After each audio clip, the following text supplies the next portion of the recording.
कि मन चंगा तो कठौती में गंगा, मन चंगा तो कठौती में गंगा। कठौती में गंगा। हाँ। शास्त्री ने जो कहा हाँ। कि जो नहीं जाएगा हाँ। वो देशद्रोही कहलाएगा। नरेंद्र मोदी जी जाने वाले थे, हाँ।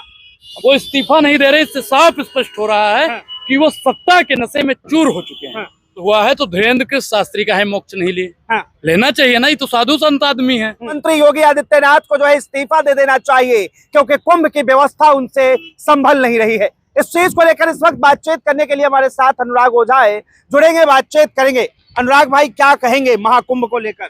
देखिए, महाकुंभ में जो भगदड़ हुई, इसका सीधा सीधा जिम्मेदार सरकार और प्रशासन है।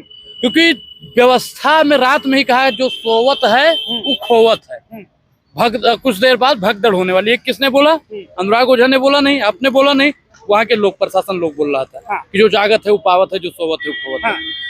भगदड़, आप बताइए, वीवीआईपी इसका मेन कारण है। अगर वीवीआईपी सुविधा न दी जाती तो ये न होता।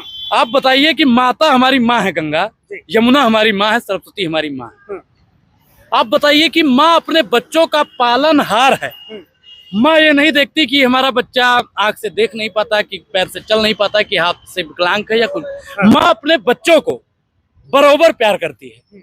और माता गंगा के तट पर अगर हम जा रहे हैं, वहां पे एक वीवीआईपी है और एक जर्नल है, तो उसके मन में क्या आएगा जो जर्नल है, कि देखिए अगर हम भी इनके कितने अमीर होते तो काश हमारे लिए भी ऐसी व्यवस्था होती। अमित शाह को देखा है जी, अमित शाह जिस घाट पे नहा रहा था, आपने देखा होगा दूर दूर तक कोई नहाने वाला नहीं है, चारों तरफ से कैमरा उसको कैद कर रहा है। अरे वहाँ पे अनुराग ओझा के घर वाले नहाए, गृह मंत्री है भाई। अरे देश के गृह मंत्री हैं, लेकिन माता गंगा के लिए अमित शाह ही है। माता गंगा के लिए अनुराग ओझा जितना मायने रखता है उतना ही अमित शाह भी रखता है। लेकिन वीवीआईपी कल्चर की वजह से इतनी भगदड़ हुई, वीवीआईपी की वजह से ये सब हुआ। अगर वीवीआईपी सुविधा न होती तो आज वहाँ पे जिन्होंने अपना भाई खोया, जिन्होंने अपना पति खोया, जिन्होंने अपनी पत्नी खोई, जिन्होंने अपनी बहन खोई, जिन्होंने अपना बाप खोया, ये न होता। देखिए, एक चीज और बता दें, कहा जा रहा है, धीरेन्द्र कृष्ण शास्त्री पे ही आ रहा है, वो कह रहे हैं कि जो गंगा के किनारे मरे, वो मरे नहीं है, उन्हें मोक्ष प्राप्त हुआ है। तो धीरेन्द्र कृष्ण शास्त्री का है मोक्ष नहीं लिए। लेना चाहिए ना, ये तो साधु संत आदमी है, महात्मा आदमी है, बीजेपी के एजेंट आदमी है। तो इन लोगों को तो सबसे पहले ले लेना चाहिए, मोक्ष प्राप्त करना चाहिए। शंकराचार्य भगवान ने भी तो कहा कि धीरेन्द्र कृष्ण शास्त्री का है मोक्ष नहीं लिए। धीरेन्द्र शास्त्री ले लेते तो हम लोग भी सोचते भैया मोक्ष प्राप्त हो। एक चीज नहीं समझ में आ रहा है भाई, बताइए, कि अगर प्रयाग कुंभ जाऊं तो मोक्ष प्राप्त करूं, कुंभ न जाऊं तो देशद्रोही कहलाऊं। अब कुछ समझ में नहीं आ रहा है कि मैं कुंभ जाऊं या कुंभ में जाके बाबा बन जाऊं। आप सनातन को मानते हैं? बिल्कुल, मैं सनातनी हूँ, ब्राह्मण है, मैं ब्राह्मण हूँ। तो आप फिर कुंभ जा सकते हैं? ये आप तय करेंगे कि मैं कुंभ जाऊंगा कि नहीं जाऊंगा। आपने 144 साल बाद होगा, आपने पढ़ा होगा कि मन चंगा तो कठौती में गंगा, मन चंगा तो कठौती में गंगा, कठौती में गंगा।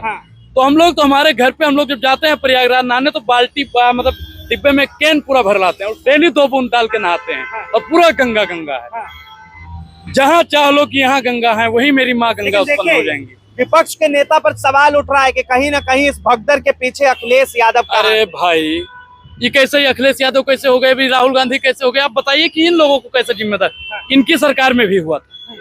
आप बताइए कि आजम खान ने इस्तीफा दे दिया था कि नहीं दिया था? अब अगर तनिक भी शर्म बची है, उत्तर प्रदेश के योगी आदित्यनाथ में, जो वहाँ के मुख्यमंत्री हैं, उनको इस्तीफा दे देना चाहिए। वो इस्तीफा नहीं दे रहे। इससे साफ स्पष्ट हो रहा है कि वो सत्ता के नशे में चूर हो चुके हैं।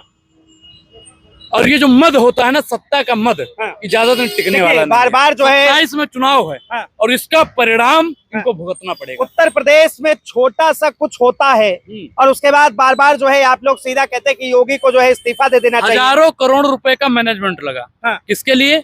वीवीआईपी के लिए। अच्छा, आप बताइए कि अमित शाह जाते हैं, वीआईपी कल्चर। जो अनुपम खेर जाते हैं, वीआईपी कल्चर। अडानी अंबानी जाते हैं, वीआईपी कल्चर। और जो आम जनता जाती है वो साहब पीसी जाती है। क्या इससे पहले जो सरकारें थी उनके टाइम में जो वीआईपी कल्चर नहीं होता था? इतना वीआईपी कल्चर, इतना वीआईपी कल्चर कि दूर दूर तक जहाँ आपकी नजरें जाएगी वहां तक कोई नहाएगा ही नहीं उस घाट पर। माता के लिए मैंने भैया शुरू में क्या बताया कि माता अपने पुत्र को एक समान प्यार करती है, भेदभाव नहीं करती है। अब जैसे मैं आपको एक उदाहरण से समझाऊंगा, मुखिया कौन होता है? उत्तर प्रदेश का मुखिया कौन है? मुंह नहीं है, कौन है? योगी आदित्यनाथ। योगी आदित्यनाथ हाँ। है। हमारा मुखिया कौन है? मुंह। हाँ। अगर मेरा ये हाथ नहीं काम करेगा तो क्या मुंह कहेगा कि हम इसको एनर्जी नहीं देंगे, पोस्टिंग नहीं देंगे ना?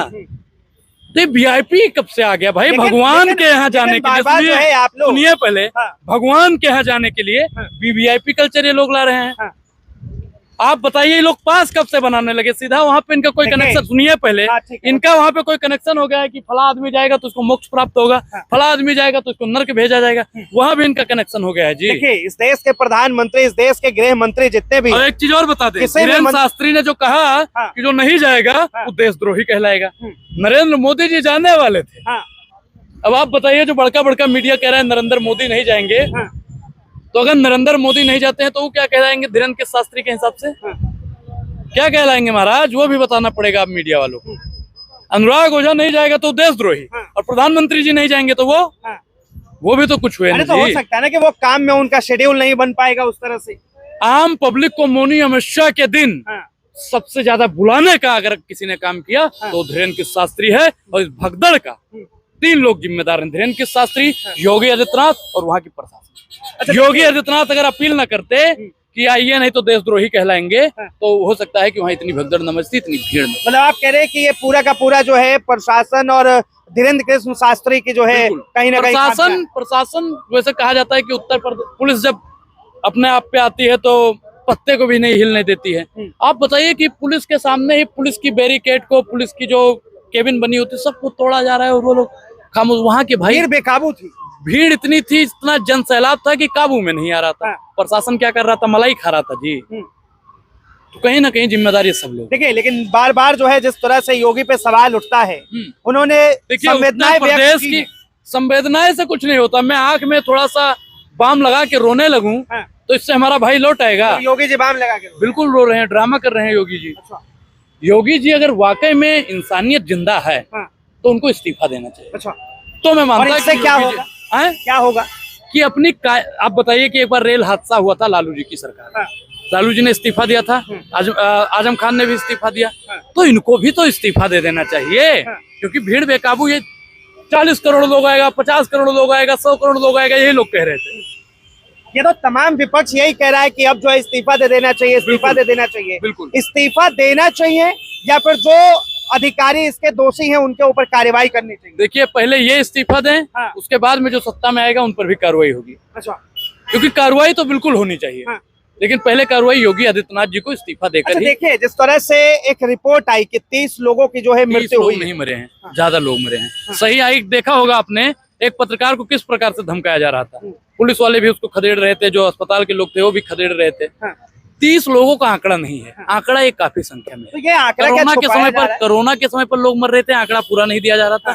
वैसे ही प्रयागराज में महाकुंभ में काफी संख्या में लोग मारे गए, और वाकई में भगवान उनको शांति प्रदान करें, अपने श्री चरणों में स्थान दें। लेकिन जो भगदड़ हुई है उसकी जिम्मेदारी कौन उठाएगा? कौन इसकी जवाबदेही तय करेगा? देखिए, सरकार को करना चाहिए। सरकार खामोश है, रोने से कुछ नहीं होता है। दिल जब ऐसी घटनाएं आती हैं तो दिल साहब टूट जाता है। और ये लोग राजनीति करते हैं। मुलायम सिंह पर देख रहे थे कि कितने दिन राजनीति की। अखिलेश जी की 2012 में सरकार थी, आपने देखा ही होगा, महाकुंभ तब भी लगा था। महाकुंभ पूर्ववर्ती सरकारों में भी लगे, लेकिन ऐसी जो असुविधा हुई ये पहले कभी नहीं हुई। लेकिन लगातार जिस तरह से अखिलेश यादव सवाल उठा रहे हैं और भी विपक्ष के तमाम नेता है वो सवाल उठा रहे हैं। अरे यार, चंद्रशेखर आजाद ने तो यहाँ तक कह दिया कि धीरेन्द्र शास्त्री के ऊपर देशद्रोह का मुकदमा लगा के जेल में ठूस देना चाहिए। ये चंद्रशेखर आजाद ने कह दिया। तो कहीं ना कहीं उन पर भी कार्रवाई होनी चाहिए, जो साधु के भेष में लुटेरे बन के बैठे हुए हैं देश में। चलिए, बहुत बहुत धन्यवाद तमाम जानकारी के लिए। तो साफ तौर पर अनुराग जो है अपनी बातें रख रहे हैं, लेकिन जिस तरह से महाकुंभ के अंदर इतना बड़ा हादसा हुआ, उत्तर प्रदेश के मुख्यमंत्री और उनके प्रशासन पे लगातार सवाल उठ रहे हैं। विपक्ष लगातार मांग कर रही है कि योगी आदित्यनाथ को इस्तीफा दे देना चाहिए, तुरंत पद से हटना चाहिए, और वहां पे जो अधिकारी मौजूद थे उन्हें भी बर्खास्त करना चाहिए। इस चीज को लेकर आप क्या सोचते हैं? अपनी प्रतिक्रिया जरूर दें। फिलहाल के लिए इतना ही।